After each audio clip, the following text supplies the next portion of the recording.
Сәлеметсіздер ме, әңгіме айдар оқырмандары? Бүгін сіздермен отбасын ойрандаған дуа атты әңгіме қозғайтын боламын. Міндетті түрде видеоны соңына дейін тыңдап, өз ойларыңызды комментарийда жаза кетіңіздер. Есік тарсылдады. Күлімхан апа қызымен шүйіркелесіп кешкі шайларын ішіп отырған. Үйде отағасы да жоқ болатын. Аяғы ауыр қызын бір нәрседен шошынып қалар деп өзі жалғыз сыртқа шықты.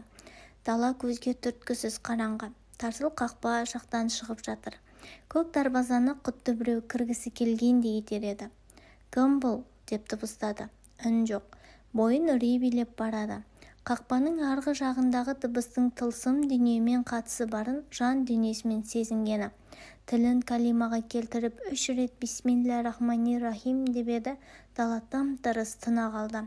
Аздаған жел ғана қақпа жанындағы ағаштың жапырақтарын сусылдатып тұр.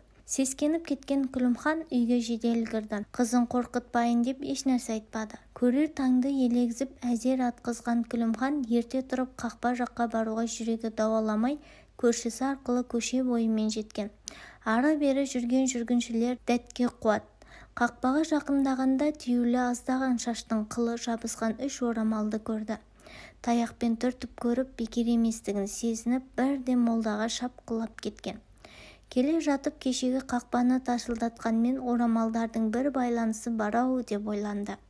Күлімхан апаның әңгімесін үнсіз тыңдаған, орамалдарды ары-бері таяқпен итерген молда, орамалдардың астынан от қойып өртеулерін, оттың қызуынан аулақта жылуын сезінбеулерін ескертіп кетіп қалды.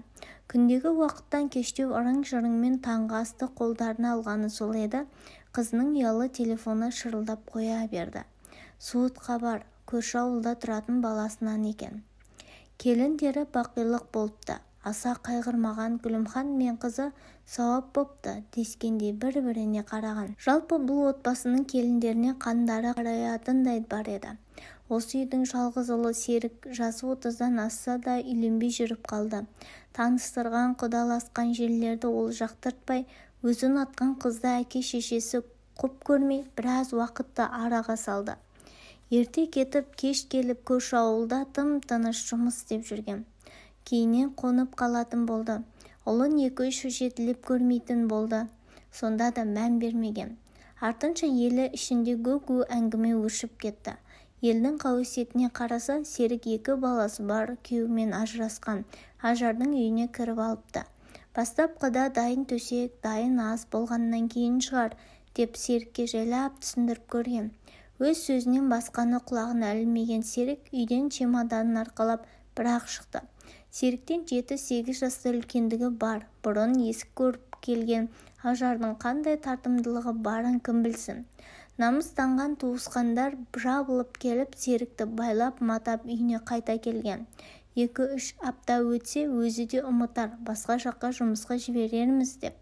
Бірақ тыныш таппаған Серік мүлде басқа мінез танытып елді таң қалдырады. Жынды адамдай аласұрған ол молданың демімен ғана бір шама уақыт тынышталып, қайта аласұратын. Молданың сөзі елді естен тандырды. Ажар Серікті өзіне қарату үшін дуа қолданған екен. Қатар жатқан 2 ауыл дүрсілкінді. Дұғалау дегенді бұрын кім көрген? Серікті үйге байлап қойып әкесі ел кезіп, үшкірілегеннен қалмайды, түшкіргеннен жоқ болады деген бір ілімді молда тапқандай болды. Шымқала жақтан ұлының суретін алып кіргеннен шыққаны тез болды. Ұлдарыңыздың жұбайы ең ауыр дұғаны құлпымен оқытқан. Құлпыны ашу үшін ілімді деген 10 шақты молда қоршай отырып оқуы тиіс. Бір менің шамам жетпейді. Құлпы ашылмайынша балаңызда бостандық жоқ. Үйірімімен мал бағып жермен айналысатын әкесі мол қаражат ұсынса да ілімді молда сыпайы шығарып салды. Адам айтса нанғысыз ертегі болғанымен Серіктің соңғы кездері мінезі кілт өзгергені растын. Байсалды, тұйық мінезі ол жоқтан өзгеге күлегеш болып кеткен.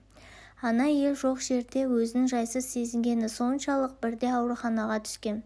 Ажардың палатасының алдына қоныпты деген сыбыс бар. Осы уақыт аралығында Күлімхандай тек жатпай қара магиямен айналысады-ау дегендерді жағалап жүрген. Іздеп жүріп көрші ауданнан бір татар кемпір тапты. Бұл кезде Ажардың аяғы ауырлаған. Балаларынды қайтара алмауы мүмкін, бірақ дуа кеш келінге бір шарасы болар деді кемпір. Мол ақшаны алып тұрып. Мейлі, ол қиналып ішіндегі баласымен өлсе қуанар едік, деді Күлімхан мен қызы ашынып кетіп. Арада біршама уақыт өткенде жаңа босанған, әлі 40-қа да келе қоймаған Ажар ауырып төсек тартып жатып қалды деген сыбыс шықты. Нақты диагноз қоя алмаған дәрігерлер бастапқыда дәрменсіздік танытқан. Анық 7 ай өткенде барып асқынып кеткен жатыр ісігі, деп үмітті Құдайдан күтіңдер деген. Көп ұзамай артынан 3 бірдей баланы тастап Ажар ана дүниеге аттанып кетті. Бұл сол дарбаза тарсылдайтын түн екен. Ажардың көрін қазуға барғандар көр ішінде қара шұбар жыланды көргенін айтады. Бәлкім, Ажардың ана дүниедегі алғашқы жазасы осы болар.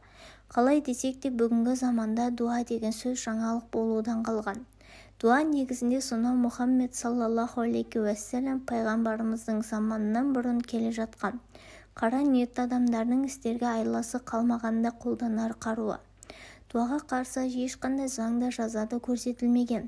Қанша отбасы осы тылсым қара күштің кесірінен шайқалды. Әлбетте Ажар Алла алдында өз күнәсіне жауап беріп жатқан болар. Ал Күлімхан мен қызының ар алдында да Алла алдында да жауап берер кезі туары хақ. Ажар қайтыс болғаннан кейін де сол ауылдан шықпай қойған серік 3 жылдан кейін жол апатынан қаза тапты.